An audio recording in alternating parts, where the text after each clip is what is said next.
word for the whole human system. We say mind, body, spirit, emotions, you know, what is there one word for body and mind? And then we kind of were saying and said, oh, there's a word for our body and mind.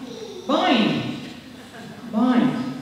And there's another word for our whole system, borrowing a metaphor from computers, human operating system. So our human operating system is what we have to navigate this world of embodiment, of flesh, of solidity, of matter. What's really important, Gabriel mentioned, the state of consciousness in which we function is always a choice. Most of my life, I didn't believe that. Most people's lives that I have observed, they didn't believe that. I have to get depressed because so-and-so did such and such.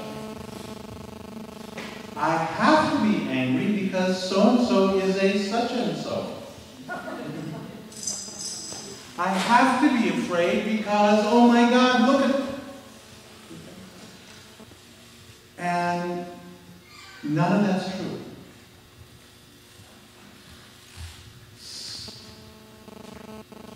I can be afraid because that's happening. I can be enraged because you're like that. But it's a choice. It's a choice that I made when I was a toddler or a baby, and I coded it into my nervous system and created a robot so it got angry, or it got afraid, or it got depressed, or it did whatever it did for me because I've already preordained. That's how it's going to be. Because that's what worked for me when I was little. We can re-choose.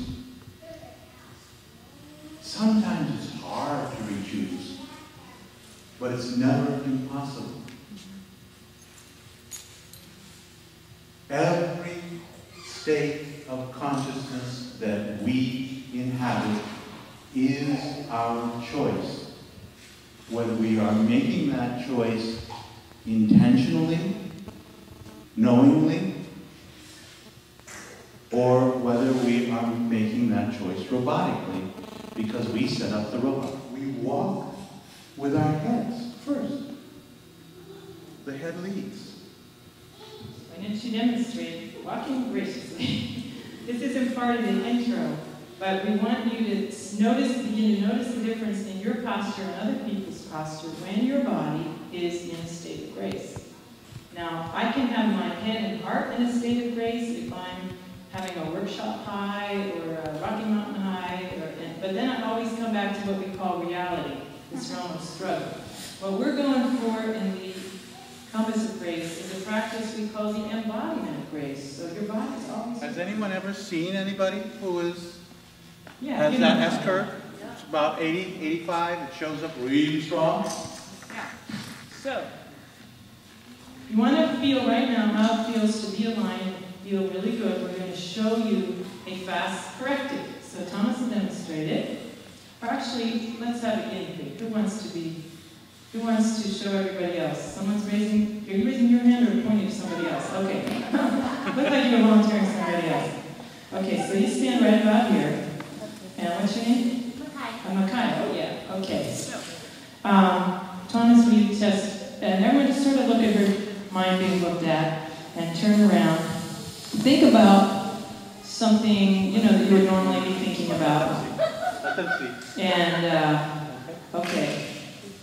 So he's just going to press down her shoulder. So she's not all here. Now, Micaiah, look up, turn around, at a high point, and reach up. Keep your eyes up there, and don't move your eyes till I tell you. Now, reach your hand, take a deep breath. No. Watch Thomas, he'll do it. So, I'm like He's going to look up, 1 breath, 2 breaths, keeping your eyes up, 3 breaths, a And then he'll bring his arms down. He'll bring his eyes forward without moving his head. When his eyes are forward, then he'll move his head. So you're going to do that, okay? Okay. So find a point up in the sky, okay? Reach up, breathe. Good stretch, come down. Another good stretch, another good breath. 2. Another good stretch and another good breath when you're ready. 3. Now bring your arms down. Keep your eyes up. Without moving your head, move your eyes forward. Now move your head. Yeah. Okay, does that feel different? No. I think so. Okay, take a step or Move 2. forward. Feel how differently you move. And now Thomas is going to test you by pressing down. She's here. Whoa. She's lined up. And she didn't pay a rolfer, $2,000. She did that for herself. Thank you very much. Not knocking rolfers. We're not really here. Just have someone press on your shoulders. Now, every single grace is unconditional. So this is accepting something without a reason. You have no reason to accept that whatever, fill in the blank. But because you can choose, you choose to accept and not fight your life, but accept it. So I would love it if 1 or 2 people can call up a time when they felt acceptance or accepting as an unconditional thing. And just raise your hand, because you're going to help the rest of us feel what you're feeling. Okay, Judith, come on up. So look at Judith right now, because a lot of this is very visual, and she's going to talk to us about her experience. This just happened yesterday. I play tennis, and we were supposed to have a tournament. And I got dressed up, and I went down to the tennis courts, all set to play. And I get there, and they say, your partner hurt his hip, and he won't be here. And you won't be able to play unless we find somebody else. So I was just so disappointed. There I was, all dressed and ready to go.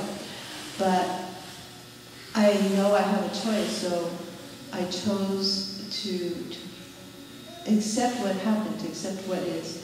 And the next thing, I'm laughing and joking with everybody. I was having a ball. I was having a blast. I was watching everybody else play, and I was just really so accepting. And I really owe it all to having learned this compass. And as love, I can be in acceptance of all that comes along. And acceptance leads me to overflow with gratitude. I'm so grateful that I am joy. Joy takes me to inspiration. Inspiration goes directly to awe. Awe produces peace. Peace allows me to be present. Utterly present. When I'm present, I can love.